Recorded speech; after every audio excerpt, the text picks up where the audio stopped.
தேர்தலுக்கு முன்பிருந்தே தயாராகி வந்துகிட்டு இருக்கோம். எங்களுக்கு பிப்ரவரி 21 மாநாட்டில் எல்லா வேட்பாளரையும் நாங்கள் அறிவிச்சிருவோம். அப்புறம் அதுக்கப்புறம் களத்துக்கு போகிறது தான். எந்த குழப்பமும் இல்லைல்ல, யார் சேர்க்கறது யார் கூட போகிறதுன்னு. அதனால நாங்கள் எங்கள் பாததனி, எங்கள் பயணம் தெளிவாக இருக்குது, நோக்கம் தெளிவாக இருக்குது. அதனால் எந்த குழப்பமும் இல்லாமல் எங்கள் பயணம் தொடருது. அதனால் 21 உங்களுக்கு தெரிஞ்சிடும்.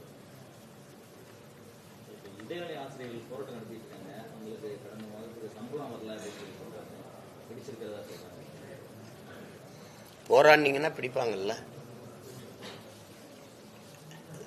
எனக்கிட்ட கேட்குற அண்ணன்ட்ட கேட்குறீங்க நீங்கள். 6800 கோடி பொங்கலுக்கு மக்களுக்கு இனாம் கொடுக்குது, இலவசம் கொடுக்குது. 1000 குடும்ப தலைவிகள் வந்து கேட்கல, எங்கள் அம்மாவோ எங்கள் அக்காவோ கேட்கல. ஆனால் நீங்கள் கொடுக்குறீங்க. அது வாக்குக்கு கொடுக்குற காசு தான். ஆண்டுக்கு 12,000 அப்படின்னு நீங்கள் மாசம் அப்படிதான் நீங்கள் கொடுக்குறீங்க. ஆனால் போராடுறாங்க ஆசிரியர் பெருமக்கள். நீங்கள் ஒரு அறிவு சமூகம் எப்படி சிந்திக்கும்னா, எந்த நாட்டில் மருத்துவர்களுக்கு அதிக மதிப்பு இருக்கோ, மருத்துவ கல்விக்கு அல்லது மருத்துவத்துக்கு அதிக மதிப்பு இருக்கோ, அந்த நாடு நோயுற்ற நாடுன்னு அர்த்தம். நிறைய நோயாளிகளை வச்சிருக்குன்னு அர்த்தம்.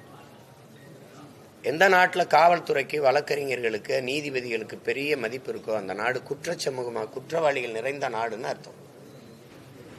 எந்த நாட்டில் உழவர் குடிகள், நெசவாளர்கள், ஆசிரியர் பெருமக்கள் போற்றப்படுகிறார்களோ, அந்த நாடு நாடா இருக்குன்னு அர்த்தம். வேளாண்குடி மக்கள் போற்றப்பட்டால் அங்க பசி இருக்காது. பசி இல்லாத போதுதான் மற்ற சிந்தனை, கலை, இலக்கியம், பண்பாடு, வழிபாடு எல்லாம் தலைத்து ஓங்கும். அப்ப அது ஒழுக்க சமூகமாக மாறும். நெசவாளன் போற்றப்படும் போது நாகரிகமான சமூகமாக இருக்கும். அப்ப ஆடை இல்லாத உங்களுக்கு தெரியும் என்னன்னு. மானத்தை மானம்ங்கிறதே ஆடையில தான் இருக்கு. அப்படிதான் சொல்றான், மானத்தை மறைச்சு கட்டிக்கிற ஆடைன்னு. அதுக்கப்புறம் ஆசிரியர் பெருமக்கள் எந்த நாட்டில் போற்றப்படுகிறார்களோ அந்த நாடு தான் அறிவு சமூகமா இருக்கும். நீ IAS ஆகு, IPS ஆகு, நீதிபதியாகு, வழக்கறிஞராகு, என்னவாகும். ஆனா அதெல்லாம் உருவாக்குனவன் யாரு? ஒரு ஆசிரியன். ஒரு நாட்டின் எதிர்காலமே அந்த நாட்டின் வகுப்பறையில் தீர்மானிக்கப்படுதுங்கிறான். அந்த வகுப்பறை யாரை நம்பி இருக்கு? ஆசிரியர் பெருமக்களை. சொல்லுங்க. அலெக்சாண்டருடைய தந்தை பிலிப்ஸ் மன்னன் தன்னுடைய எல்லா செல்வங்களையும் நாட்டு மக்களுக்கு பிரிச்சு கொடுக்குறான். மன்னரே, நீங்க எல்லாத்தையும் எங்களுக்கு கொடுத்துட்டீங்களா, உங்களுக்கு என்ன இருக்குன்னு, எனக்கு எதுவுமே தேவையில்லைங்கிறான். ஏன்னு கேட்குறாங்க. ஏன்னு கேட்கும்போது அவன் வந்து சொல்றான், பிலிப்ஸ் சொல்றான், என்னுடைய மகன் அலெக்ஸுக்கு என்னுடைய ஆசிரியர் அரிஸ்டாட்டில் பாடம் நடத்துறேன், அவனுக்கு நான் கல்வி கற்றுக் கொடுக்குறேன்னு சொல்லிட்டாரு. அதை விட எனக்கு ஒரு செல்வமே இல்லை, தேவையில்லைன்ற அலெக்சாண்டர் சொல்றா, என்னை இந்த உலகத்திற்கு காட்டியது வேணா, இந்த உலகத்துக்கு காட்டியது வேணா, இந்த உலகத்தை காட்டியது வேணா எனக்கு வந்து என் தாய் தந்தை இருக்கலாம், உலகத்துக்கு காட்டியது என்னுடைய ஆசிரியர் பெருமக்கள்ங்கிறான் அலெக்சாண்டர். அந்த ஆசிரியர்கள் எங்க இருக்காங்க? நம்மளை பெற்ற தாய் வந்து 10 மாசம்தான் உயிர் கருவறையில சுமக்கிறா. ஆனா 18-20 ஆண்டுகள் அறிவு கருவறையில வச்சு சுமக்கிறது ஆசிரியர் பேராசிரியர் பெருமக்கள். அவர்களை வீதியில் நிறுத்திட்டா அந்த நாடு எப்படி ஒரு கேடுகட்ட நாடுன்னு அர்த்தம். அவனை வீதியில் நின்று படிப்பு சொல்லி கொடுக்கிறவன் பாதையில் நின்று போராடிட்டு இருக்கான். அப்ப படிக்கிற மாணவன் நிலைமை என்ன? இதே மாதிரி டாஸ்மார்க்ல நிக்கிற சரக்கூத்தி கொடுக்கிற தொழிலாளர்கள், அந்த ஊழியர்கள் வந்து வீதியில் நின்று போறான்னா அரசு இப்படி பொறுப்பற்று கவனிக்காம இருக்குமா? இத முதல்ல போராடுற ஆசிரியர் பெருமக்கள் புரியணும். இந்த நாடு நாசமா இருக்கிறதுக்கு நீங்க எல்லாம் பொறுப்பே இருக்கணும். காலங்காலமா இவர்களுக்கு வாக்கு செலுத்தி கடைசியா வந்து நீங்க பாதையில நின்னுட்டீங்க, வீதியில நின்னுட்டீங்க. இது என்ன கொடுமை பாருங்க. அறிவை வளர்க்கிற ஆசிரியர் பெருமக்கள் வீதியில் நின்று போராடிட்டு இருக்கான். உயிரை காக்கிற அரசு மருத்துவர்கள் பெருமக்கள் வீதியில் நின்று போறா. தன்னலமற்று சேவை செய்கிற செவிலிய பெண்கள் வந்து கொரோனா நேரத்துல எல்லாம் உங்களுக்கு செவிலியர்கள் தேவையா தெரிஞ்சு, இப்ப தேவையில்லாம தெரியுது. எல்லாரையும் வீதியில் நிறுத்திட்டு துப்புரவு பணியாளர்ல இருந்து எல்லாம் வீதியில நிக்கிறான். நல்லா ஆட்சி கொடுக்குறேன்னு அந்த ஆட்சியாளர்கள் சொல்லிட்டு இருக்காங்க. எப்படி பணம் இருக்கும்? எப்படி பணம் இருக்கும்? என்ன மாதிரியான ஆட்சி? ஒரு பேருந்துல பெண்களுக்கு இலவசம், இந்த கட்சி வந்தா நாங்க வந்தா ஆண்களுக்கு இலவசம். அப்ப என்ன, ஆண் பெண் இருவருக்கும் இலவசம்னா பேருந்து இலவசமா ஓடுது. 1,00,000 கோடி கடன் இருக்கு போக்குவரத்து துறைக்கு, 1,00,000 கோடிக்கு மேல கடன் இருக்கு. இதுல அரசு இலவசமா பேருந்த ஓட்டு வேங்குது. அப்ப ஓட்டுநருக்கு காசு யார் கொடுக்கறது, நடத்துனர் காசு யார் கொடுக்கறது, எரிபொருள் செலவு யாரு, எரிபொருள் எந்த காசுல நிரப்புறது, புதிய பேருந்தை எப்படி வாங்குறது, இந்த பேருந்தை எப்படி பராமரிக்கிறது, யாரு காசு? இந்த நாடுகள் கட்டமைக்கிற இந்த மாநில ஒன்றிய அரசுகள், இந்திய அரசு இதெல்லாம் கட்டமைக்கிறது எது? கடன் வளர்ச்சியை நாட்டின் வளர்ச்சியா கட்டமைக்குது. 10 லட்சம் கோடியை தமிழ்நாடு தொடுது, 196 லட்சம் கோடியை இந்தியா தொடுது கடன். இப்படி யோசிங்கல, கணக்கில்லாத வரி இருக்குது இங்க. சொத்து வரி, மின்சார வரி, அப்புறம் வருமான வரி, அப்புறம் சாலை வரி, அப்புறம் ரோடு டாக்ஸ், ஒரு கார் வாங்க மோட்டர் பைக் எதுக்கான வரி, அது போக சரக்கு மற்றும் சேவை வரி, எல்லாத்துக்கும் வரி. இட்லிக்கு வரி, உப்புக்கு வரி, ஊறுகாய்க்கு வரி, பாலுக்கு வரி, தயிருக்கு வரி, வெண்ணெய்க்கு வரி, எண்ணெய்க்கு வரி, எல்லாருக்கும் வரி. இத்தனை வரி. அது போக இதுக்கு 196 லட்சம் கோடி கடன் எப்படி வந்துச்சு? என்ன நிர்வாகம் செஞ்ச? கல்வியை தரப்படுத்திட்டியா, மருத்துவத்தை தரப்படுத்திட்டியா, போக்குவரத்து சாலை, இல்ல மின் உற்பத்தி பகிர்வு, என்ன இருக்கு? இவ்வளவு கடனை வச்சுக்கிட்டு படிப்பிக்கிற ஆசிரியன் பாதையில் நின்று போராடி இருக்கான. இது ஒரு ஆட்சி, இதுக்கு மறுபடியும் ஒரு தேர்தல், அதுல நாங்க தான் வெல்லுவோம் ஒரு பெருமை, இது வேற. இது கொடுமை. இது 6,800 கோடி ஒரு பொங்கல் செலவு செய்து 58 கோடி தான் அவனுக்கு செலவு. வெறும் 58 கோடி. 12,000 கோடி இந்த புதுமை பெண், இந்த தமிழ் மகன், இந்த குடும்ப தலைவிக்கு. இந்த இது ஒரு குடும்ப தலைவியை, ஒரு தாயை, ஒரு தங்கையை, என் அக்காவை மாசம் ஒரு நாளைக்கு 30 ரூபா கூட சம்பாதித்துக் கொள்ள முடியாத நிலைமையில நீ நிறுத்தி வச்சிருக்க. கால கொடுமை. முதல்ல அங்க ஆசிரியர் பெருமக்கள் முதல்ல திருந்தணும். எத்தனை காலத்துக்கு இவங்களை நம்பினாங்க? இவங்க போன ஆட்சியில எதிர்கட்சியா இருக்கும்போது புதுசா கோரிக்கை இல்லையே தம்பி, இது புதுசு கோரிக்கை இல்லையே. இவர் எதிர்கட்சியா இருக்கும்போது நான் நிறைவேற்றுவேன் சொன்ன கோரிக்கையை தான் நிறைவேற்றுவேங்கிறாங்க. இப்ப ஏன் தேர்தல் நேரத்தில் அழுத்தம் கொடுக்குறாங்கன்னா, எங்க வாக்கு போயிரும்னாவது அச்சப்பட்டுக்கிட்டு அதை நிறைவேற்றி கொடுப்பாங்கன்னு ஒரு அழுத்தம், கடைசி நேரத்தில் அழுத்தம் கொடுக்குறாங்க. அதையும் நீங்க கவனிக்கல, அது பொருள்படுத்தல. எப்படி இருக்கு?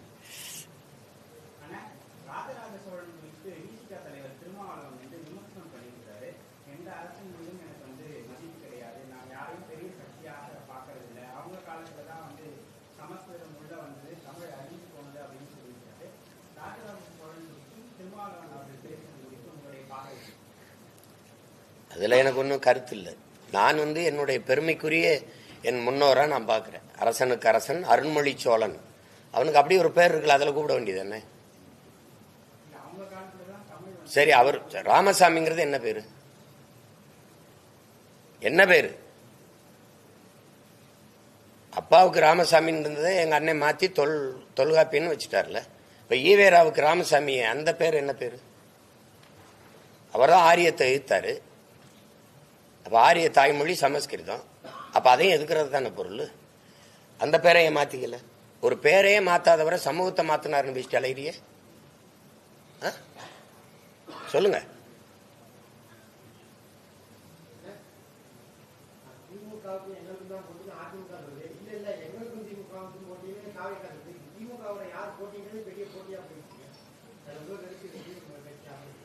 அது அவங்களுக்குள்ள இருக்க சண்டை, அவங்க கொள்கை கோட்பாடுகள்ல யார் அதிகமாக திருடுறது, யார் அதிகமாக வாக்கு காசு கொடுக்கறது. அவர் 1000 குடும்பத்தில் கொடுத்தா நம்ம 2000 கொடுக்கணும், அவர் பெண்களுக்கு கொடுத்தா நம்ம ஆண்களுக்கும் கொடுக்கணும். இந்த சண்டை எங்களுக்கு அது இல்லை, இவங்களுக்குள்ள எங்களுக்கு போட்டி இல்லை. நாங்கள் ஒரு தேசிய இனத்தின் பிள்ளைகள். தமிழ்நாட்டில் என் தாய் நிலத்திலிருந்து எடுத்து வைக்க அரசியல் என் மாநில மக்களுக்கு மட்டுமல்ல, உலக பொதுமைக்கு. புவி வெப்பமாகுதுங்கிற அரசியலை எடுத்து போறதுங்கிறது, விழிப்புணர்வு ஏற்படுத்துங்கிறது உலக பொதுமைக்கு. பல ஆண்டுகளா சொல்லி வரேன். கேப்டன் நகர் மாதிரி தென்னாப்பிரிக்காவில் கேப்டன் நகர்ல நீரற்ற நகரமாயிருச்சுன்னு சொன்ன மாதிரி ஒரு நாள் இந்த பூமி மாறும்னு சொன்ன யாரும் கேட்கல.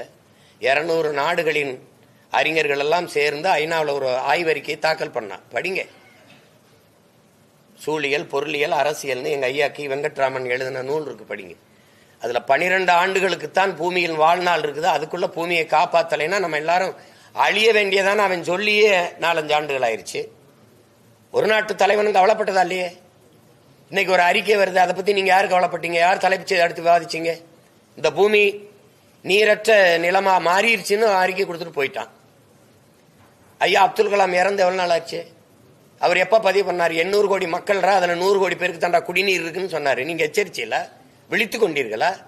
2 விழுக்காடு தான் குடிநீர் இருக்கு. சரி, அது 20 விழுக்காடா உயர்த்தது எப்படி எவனாவது சிந்திச்சானா? இதை வித்தா நல்லா காசு சம்பாதிக்கணும்னு நினைச்சானே ஈனப்பைய. இது எவ்வளவு கோர சிந்தனை! தண்ணீர் விற்பனைக்கு வந்த மாதிரி காற்று வராதுன்னு நீ எப்படி நம்புவ? என்ன உறுதியை தருவ? எங்கேயாவது இங்க தாய்ப்பால் விற்பனைக்கு எழுதி வைப்பானா? ஆனா தண்ணீரை விற்கிறான்ல. உனக்கு தாய்ப்பால் எவ்வளவு முக்கியமா? உலக உயிர்களின் தாய்ப்பால். எனக்கும் உனக்கும் புல்லுக்கும் பூண்டுக்கும் நாய்க்கு நரிக்கு ஈக்கி எறும்புக்கும் ஒரு தாய்ப்பால் இருக்குல்ல, அது எது? அது தண்ணீர் தானே. அதை எப்படி நீ விற்பனை பண்டமாக்குன? உயர்ந்த சந்தை பொருளா எப்படி ஆக்குன? எப்படி ஆக்குன? எப்படி ஆக்குன? காசு இருக்கிறவன் சுத்திகரி பந்தரை வச்சு சுத்திகரிச்சு குடிப்பான். எங்க ஆத்தால போன அரணியூர்ல என்ன குடிப்பான்? இது கால கொடுமை. இது எதை பற்றி கவலை இருக்குது? நீங்க அதையெல்லாம் விட்டுட்டு இதை இந்த கட்சி ஆட்சிகள் இது சொல்லுது சொல்லிக்கிட்டு இருக்கிறீங்க. சமஸ்கிருதம் வந்தது எங்க பாட்டன் அதெல்லாம் வெறுக்கிறாருன்னா சமஸ்கிருதத்தை எங்க அண்ணன் வெறுக்கிறாரா? இப்ப வெறுக்கிறாரா? அப்போ வெறுக்கிறேன்னு சொல்றாரா சமஸ்கிருதத்தை? திராவிடம்ங்கிறது எந்த மொழி சொல்லுங்க. அதை ஏற்கிறாருல்ல. திராவிடம்ங்கிறது எந்த மொழி சொல் தம்பி? நீங்க சொல்லுங்க தம்பி. திராவிடம்ங்கிறது எந்த மொழி சொல்லுனே தெரியல பத்தியில உங்களுக்கு. இத்தனை ஆண்டுகள் அதை வச்சுக்கிட்டு எங்களை ஆட்சி செஞ்சுக்கிட்டு இருக்காங்க. சரி, அந்த கட்சியின் தலைவரை யாரையாவது சொல்லுங்களேன். திராவிடத்தின் பிதா மக்களை யாரையாவது பேச சொல்லுங்களேன். திராவிடம்ங்கிறது எந்த மொழி சொல்? அது சமஸ்கிருதம் தானே. தலையாற்றி கால்டுவெல்லே சொல்றாரு, நான் மனுஸ்மிருதியிலிருந்து தான் அந்த சொல்லையே எடுத்தேன்ட்டு. எனக்கு என் பாட்டன் பிழை விட்டுருக்கானா? வரலாறு படிக்கிறது எப்படின்னா, தழும்புகளை தடவி பார்த்து தவறுகளை திருத்திக் கொள்ள. என் பாட்டன் பிழை விட்டுருக்கானா? அவன் எனக்கு எந்த பெருமையும் தரலையா? எந்த பெருமையும் தரலையா அவன்? சொல்லுங்க. பன்னீர் திருமறைகள் இதெல்லாம் பாதுகாத்தது அவன் இல்லையா? அவன் இல்லையா? சொல்லுங்க. அவனுக்கு எந்த பெருமையும் இல்லை. குடவோல முறை இன்னைக்கு மக்களாட்சியில் இருக்க வாக்கு முறையை அன்னைக்கு அவன் நடத்தலையா? அதெல்லாம் நீங்க பெருமையே இல்லைன்னு சொல்ல முடியாது. பிழை இருக்கு. யார்கிட்ட பிழை இல்லை? என் முன்னோன் செய்த பிழையை சரி செய்து தானே நாங்க இருக்கோம். சரி, என் பாட்டன் தவறு விட்டான், நான் சரி பண்றேன். அதுக்கு தானே வரலாறு இருக்கு. அந்த தழும்ப தடவை பார்த்து தவறை தீர்த்திக்கிறேன். அதுக்காக போய் அவனை பிழை விட்டா எனக்கு கூட தான் வருத்தம் இருக்கு. எங்க தாத்தாக்கள் மேல, தெய்வ திருமணம் முத்துராமலிங்கத்தவர் மேல, என் தாத்தன் காமராஜ் மேல எனக்கு வருத்தம் இருக்கு. பகிரங்கமா குற்றம் சாட்டுறேன். முகமது அலி ஜின்னா தனிநாடு கேட்கும் போது எங்க தாத்தங்க 2 பேரும் கேட்டிருந்தாங்கன்னா நான் இன்னைக்கு விடுதலை பெற்ற தமிழ் தேச குடிமகனா நான் இருந்திருப்பேன். அவர் ஜின்னா கேட்டதோட 1000 காரணம் எனக்கு இருக்குது. என் மொழி வேற, என் கலை வேற, என் இலக்கியம் வேற, என் பண்பாடு வேற, என் வழிபாடு வேற. நான் 50,000 ஆண்டுகளுக்கு மூத்த ஒரு தேசியனத்தின் பிள்ளை. நான் பெரிய மூத்த குடி. எனக்கு கேட்கலையே. ஒருத்தர் நேருடைய காந்தி பக்தரா இருந்தாரு, காந்தி நேரு பக்தரா இருந்தாரு, ஒருத்தர் நேதாஜி பக்தரா இருந்தாரு. எங்க கதை முடிஞ்சு. விடுதலையை வாங்கி யாரு கொடுத்தாங்க? எங்க தாத்தங்க செக்கு இழுத்து தூக்குல தொங்கி. எங்க யாரு கொடுத்தாங்க? இந்திய தாய்மொழியாக கொண்டவன்ட்ட. இப்ப நாங்க சிக்கிக்கிட்டு சாகுறோம். விடுதலை அவன்கிட்ட இருக்கு, நாங்க படுகொலை ஆகிட்டு இருக்கோம். என்ன இருக்கு எங்களுக்கு? சொல்லுங்க, என்ன இருக்கு சொல்லுங்க? கல்வி கூட இல்ல. கல்வி மானுட உரிமை, அதுலயும் மாநில உரிமை. ஒரு மாநிலங்கள் பிரிக்கப்பட்டது காரணம் என்ன? அவனுடைய கல்வி, அவனுடைய இலக்கியம், அவனுடைய பண்பாடு, அவனுடைய வழிபாடு, அவனுடைய வரலாறு, அவனுக்கான அரசியல், இதெல்லாம் போற்றி பாதுகாக்கணும். தனித்தனி மாநிலங்கள் அவரவர்களுக்கு அதிகாரம் அப்படித்தானே கொடுத்தது. அப்புறம் எல்லாத்தையும் எடுத்துக்கொண்டு நீயே வச்சுக்கிட்டீங்கன்னா இந்த மாநிலம் பிரிச்சது பயன் என்ன? பயன் என்ன சொல்லுங்க? இப்ப இந்த கல்வி மாநில உரிமையிலிருந்து இந்திய உரிமைக்கு, ஒன்றிய உரிமைக்கு போகும்போது ஆட்சியில் இருந்தது யாரு? இந்த திராவிடம் தான். எடுத்துக்கிட்டு போனது யாரு? இவங்க கூட்டணி வச்சுக்கிட்டு இருக்காங்கல்ல, தோல்ல தூக்கி சுமக்கிறாங்கல்ல, அந்த காங்கிரஸ் தான். சரி, 18 ஆண்டுகள் தொடர்ச்சி அமைச்சரவையில் இருந்தீங்களா? அப்பவே அது கல்வியை மாநில உரிமை கொண்டு வந்தீங்களா? இல்ல. ஏன் இப்படி கை கட்டி உட்காந்துட்டீங்க? ஏன் பதவி 356 376 56 அதை பயன்படுத்தி ஆட்சியை கலைச்சு விட்டுருவான்.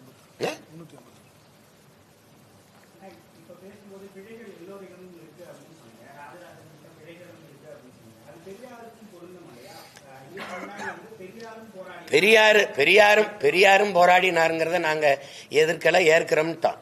பெரியார் தான் போராடினாருன்னு சொல்லிட்டு இருக்க கூடாது. எனக்கு டவுசர் போட்டது, பல்லு விளக்கி விட்டது, முடி வெட்டி விட்டதெல்லாம் அவர் தான், படிக்க வச்சதெல்லாம் அவர் தான் சொல்லக்கூடாது. பெண்ணிய உரிமையில 100க்கும் மேற்பட்ட பெண்பார் புலவர்கள் எங்களுக்கு இருக்கிறாங்க. பன்னி கொய்யத்தியாரெல்லாம் ஒரு கொயவ பெண்ணே பாடியிருக்கா, இந்த குறவர் பெண்ணே பாடியிருக்கா. எங்க அவைக்கு யாரு நீங்க தமிழ் படிப்பிச்சீங்களா? அவைய பெரியார் பார்வையில யாரு? அழுக்கு முட்டைங்கிறாரு.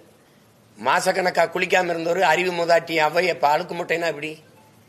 என் பாட்ட ராஜராஜன் தமிழை சனியை ஒளின்னு சொல்லிட்டு போயிருக்கானா? அப்படி எது இருக்கா? அப்படி எது இருக்கா? சரி, கன்னடர் ஐயா ஈவேரா வந்து கன்னடர். கர்நாடக அளவு இந்த மொழியில என்ன இருக்கு? இது சனியை ஒளி என்று உயிரோடு இருந்திருக்க முடியுமா? சொல்லுங்க தம்பி. உலகத்தின் தொன்மையான மொழி எது தம்பி?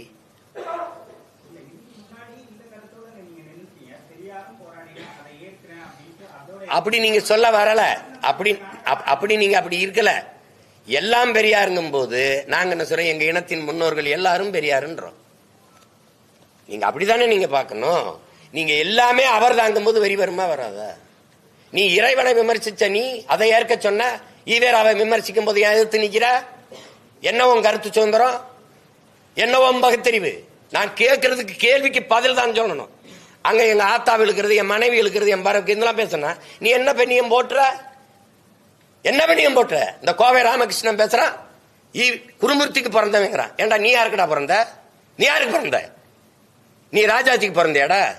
அவனதானடா ராஜாஜி தானடா உங்க ஈவரா கடைசி வரைக்கும் காலனைக்கு குடிச்சிட்டு இருந்தாரு. ஆச்சாரியாரோடவும் பிராமணர்களோடவும் சேர்ந்து துணையோடு நான் திராவிட நாடு அடைவேங்கிறாரு. இது எப்படி திராவிட நாடு? இதுக்கு யார் பதில் சொல்றது? கடைஸ்வரை ராஜாஜி அவர்களோடு ஈவேரா ஐயா நட்போடு இருந்தாரா இல்லையா?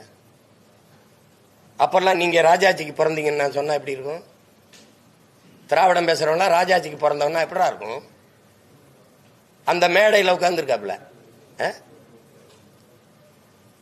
ஒருத்தன் பேசுறாங்க, என்னை குருமூர்த்திக்கு பிறந்தவங்கிறான்.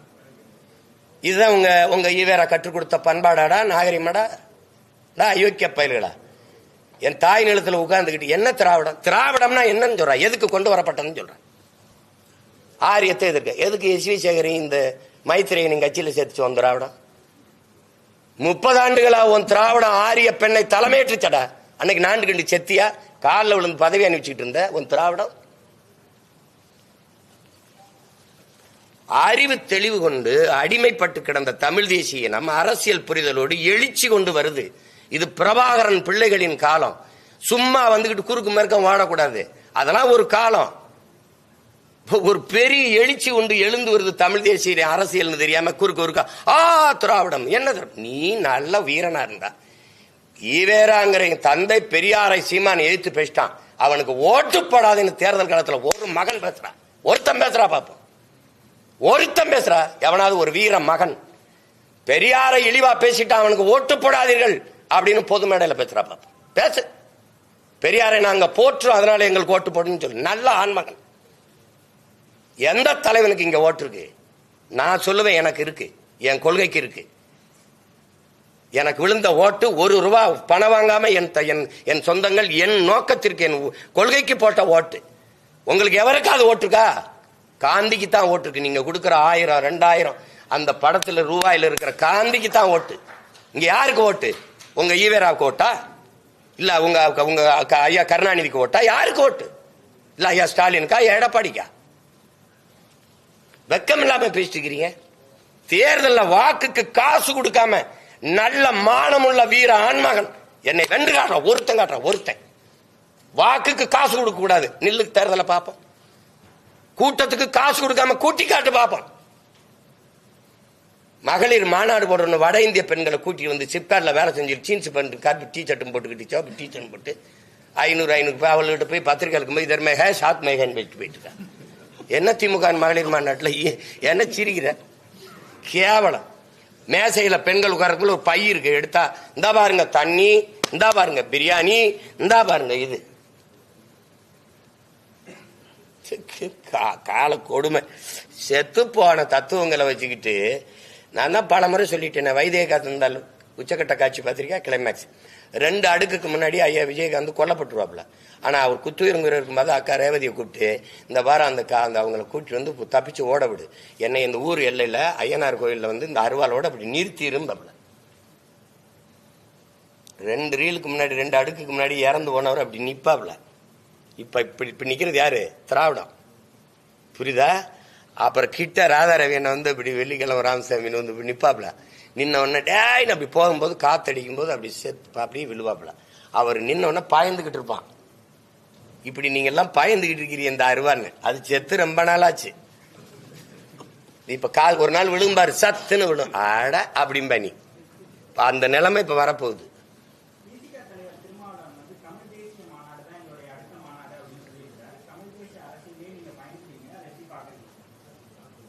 இப்ப நான் பேசினதே எங்க அண்ணன் 2006க்கு முன்னாடி பேசினாப்ல. நான் பேசுறது புதுசு ஒண்ணு கிடையாது. அவர் எங்களை இப்படி இப்ப தம்பி இப்படி உட்கார வச்சுக்கிட்டு முன்னாடி பேசுனது. அததான் நாங்க என்னமோ ஈவேராவை ஏத்துட்டோம்னு. தாய்மண் இதல்ல, மதிப்பிற்குரிய அறிவர் ஐயா ரவிக்குமார் எழுதின கட்டுரைகள் இருக்கு.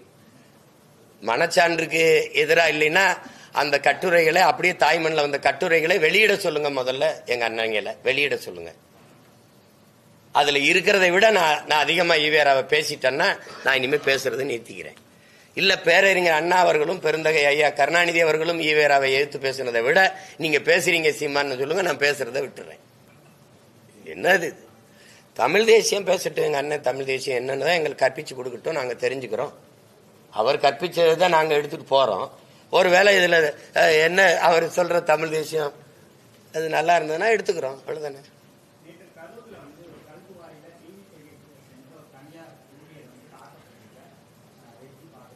அதான் நியூஸ் 24/7 அந்த தாக்கப்படுறதை எப்படி பார்ப்போம்? அந்த அளவுக்கு நீங்க ஒரு என்ன சொல்றது கருத்து சுதந்திரம் ஜனநாயகத்தை வச்சிருக்காங்க இவங்க. ஒரு செய்தி சேகரிக்க போற ஊடகவியலாளரையே வந்து தாக்குறது இங்கே இப்ப தொடர்ச்சியா நடக்குது. இது ஒன்றும் இல்லை, அது பெரும் கண்டனத்துக்குரியது. அதை நாங்க கூட கண்டிச்சு அறிக்கை கொடுத்துருக்கோம்.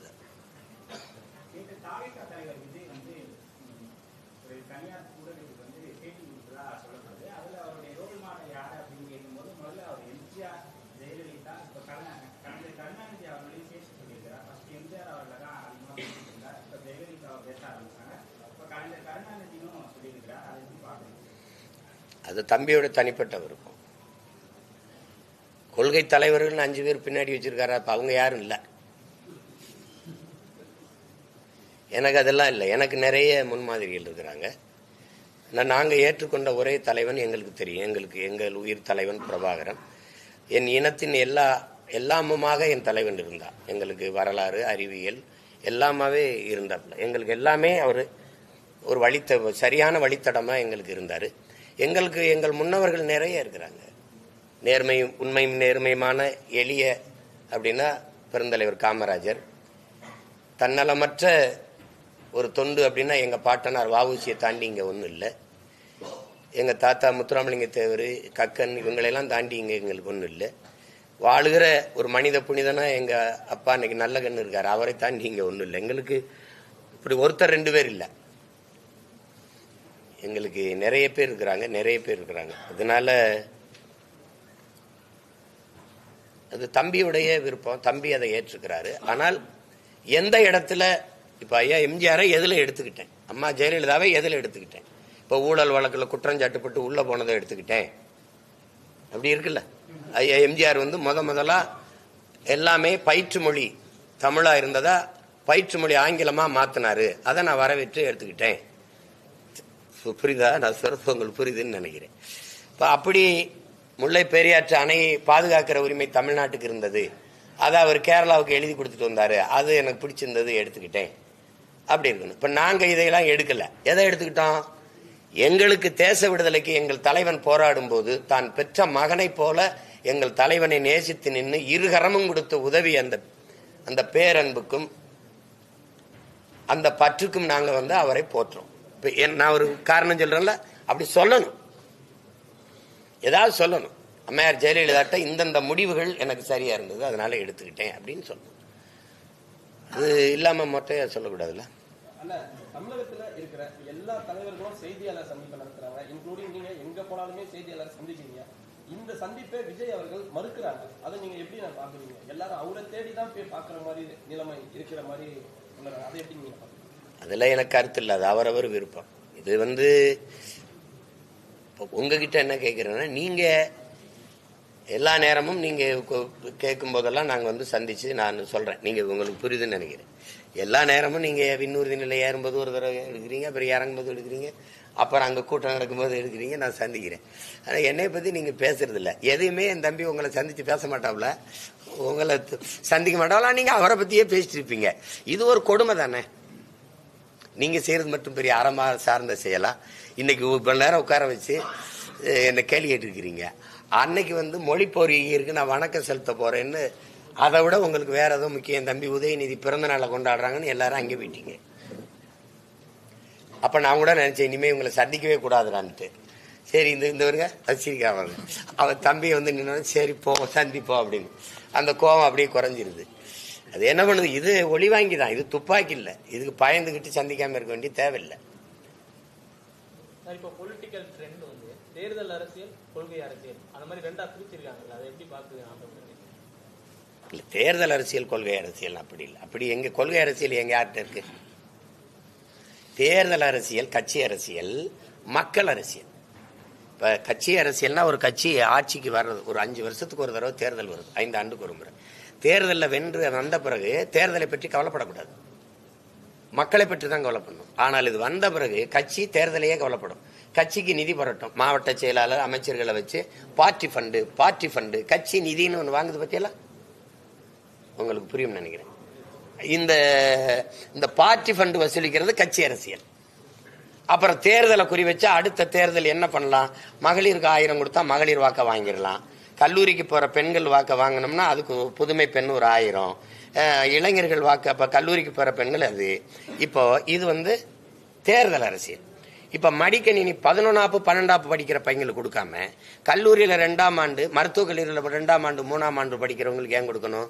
இந்த 11, 12க்கு வாக்குரிமை வரல, இவனுக்கு வாக்குரிமை இருக்கு. அப்ப அவன்கிட்ட கொடுத்தோம்னா தேர்தல் அரசியல். இங்க பாருங்க தம்பி, போன ஆண்டு கொடுத்திருந்தா அந்த மடிக்கணினிய, அது மக்கள் அரசியல். அடுத்த மாதம் தேர்தல் வரும்போது இப்ப கொடுத்தா அது தேர்தல் அரசியல். இப்ப போன ஆண்டு பொங்கலுக்கு நீங்க வேட்டி சேலை அரிசி இந்த 3000 கொடுக்கல, இந்த 3000 கொடுக்கல, 1000 கூட கொடுக்கல. இந்த வாட்டி 3000 கொடுக்கறது காரணம், அடுத்த மாசம் பிப்ரவரி 20க்கு மேல தேர்தல் அறிவிக்க போறான். அப்ப இப்ப கொடுத்தா அது ஞாபகத்துல வாக்கா மாறும். இது தேர்தல் அரசியல். இந்த காசை போன ஆண்டு கொடுத்திருந்தா அது மக்கள் அரசியல். விளங்கிருச்சா? அதுதான். நன்றி.